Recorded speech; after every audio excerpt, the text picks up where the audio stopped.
여러분 안녕하세요. 꼬마마녀 중개사입니다. 꼬마마녀 중개사와 함께하는 중개 실무 이야기. 오늘은 어떤 주제로 제가 이야기를 하려고 하냐면요. 흔히들 가계약이라는 단어들을 많이 쓰시는데 여러분 우리가 하는 거는 가계약이 아니에요. 말 그대로 가계약이라고 하면 가짜 계약, 돈이 언제든 넣었다가 뺄 수 있다라는 생각으로 결정들을 하시는데 부동산은 그렇게 쉽게 결정을 해야 되는 문제가 아니기 때문에 가계약, 본 계약하기 전에 일부 계약이라고 해요. 일부 계약금을 넣기 전에 하는 부분을 흔히들 가계약이라고 하시는데 그 가계약이란 단어는 쓰지 마시고 일부 계약이라는 단어를 써보세요. 제가 오늘은 일부 계약하는 방법, 일부 계약하는 방법도 일반 계약과 같아요. 그래서 저희가 체크해야 될 부분이 몇 가지가 있는데 흔히 가계약, 일부 계약이라고 하면 저희가 이제 모든 물건을 결정을 하고 양쪽 매도 매수나 임대 임차인 간이 바로 만날 수가 없을 때 이 일부 계약을 진행을 하는데요. 저희가 바로 어쨌든 의사 표시로 이 부동산이라는 거는 타이밍이거든요. 내가 오늘 보고 가서 바로 결정을 하지 않으면 후에 누가 와서 또 그 물건을 바로 또 결정을 하면 아쉽잖아요. 그러기 위해서 저희는 그 일부 계약이라는 진행을 흔히 하는데 저희가 뭐 하겠다 말로만 하는 게 아니라 정말로 일부 계약금을 넣는 방법인 거예요. 총 계약금이 얼마고 그 중에 내가 당장 얼마를 입금을 하겠다. 이런 식의 계약들을 이제 일부 계약이라고 하는데 이것도 계약이기 때문에 돈 넣기 전에는 신중히 하셔야 되고요. 그리고 일부 계약금을 넣기 전에 우리가 어떤 부분을 체크를 해야 되는지 제가 설명을 드릴게요. 보통 그냥 다짜고짜 계좌번호만 주세요. 입금했다가 정말 힘든 경우를 제가 굉장히 많이 봤어요. 그렇기 때문에 이 일부 계약금도 넣기 전에는 신중히 확인해야 되는 상황이 몇 가지가 있어요. 자, 어떤 것이 있을까요? 역시나 똑같이 소유자 본인을 저희가 확인을 해야 되고요. 등기사항 증명서로 본인 확인.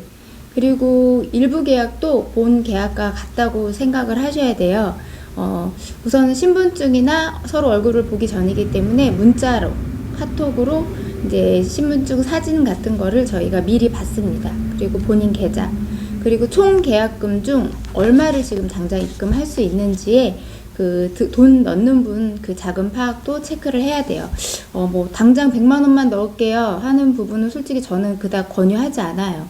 이 100만 원이란 돈은 참 쉽게 넣었다 뺀 수 있다고 생각을 하기 때문에 그래도 적어도 내가 이 물건에 대해서 확실히 하겠다라는 의사표시로 못해도 300만 원은 넣어야 되지 않을까?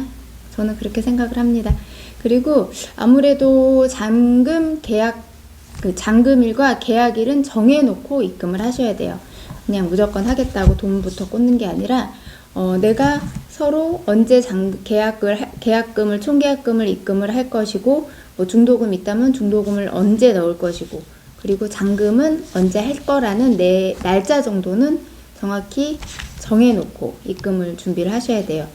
그리고 또 서로 요구하시는 조건들이 있을 수 있어요. 그런 거는 일반 특약이 아닌 특약이기 때문에 그것도 저희가 간단히 기재를 해드려야 돼요.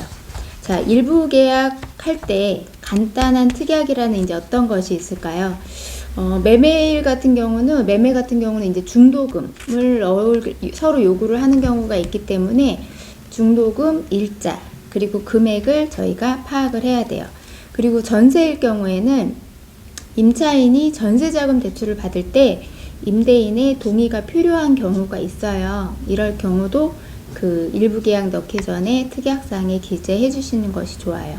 그리고 임대인이 임차인에게 요구한 특별한 사항, 예를 들어서 임대인 같은 경우는 물론 집을 깨끗이 썼으면 하는 분을 많이들 찾으시는데 그래서 요즘은 애완견들 키우지 말라라는 거를 특약사항에 넣어달라고 하시는 분들이 가끔 있어요. 그런 분들이 꼭 요구를 한다면 그런 부분도 넣고 임차인이 혹시 임대인에게 요구하는 특약사항 같은 경우는 오래된 아파트일 경우는 수리 부분, 도배장판 이런 부분을 요구를 할 수도 있고 새 아파트일 경우에는 옵션을 요구를 할 수가 있어요. 그렇기 때문에 그 부분을 명시를 하고 계약금을 넣는 게 좋습니다. 그리고 혹시 잔금일이 이제 특정하게 정해지지 않을 경우에는 잔금일은 쌍방 합의하에 조절할 수 있다라는 거를 같이 넣어주면 좋아요.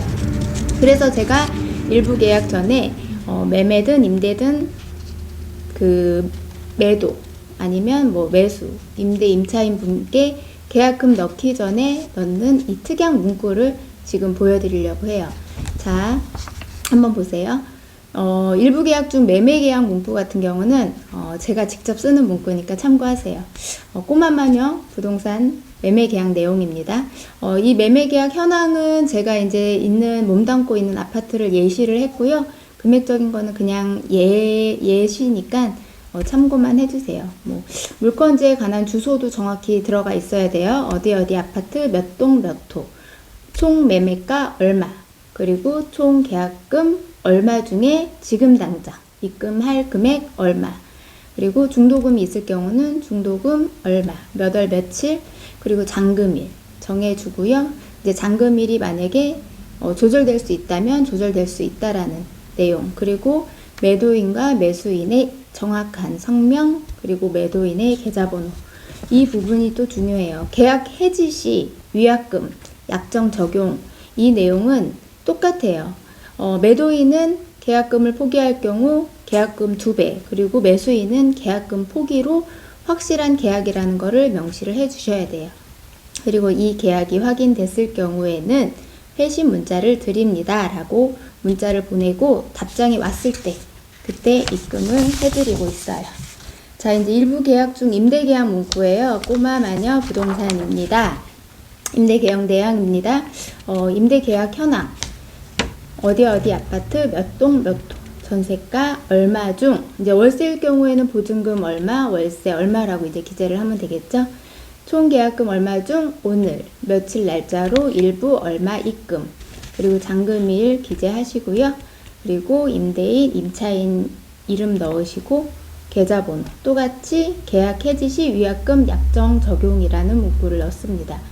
그리고 특약사항, 이제 거의 대부분 전세 대출을 받는 경우들이 많기 때문에 임차인은 전세자금 대출을 받음이라는 문구를 넣고 양쪽 일부 계약을 진행을 할 때 제가 오가는 문자를 오늘은 알려드렸어요. 좀 도움이 되셨나요? 아니면 무슨 말인지 모르시겠나요?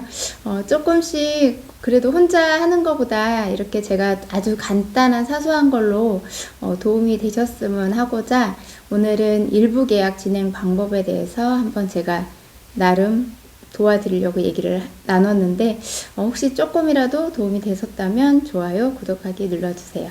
감사합니다.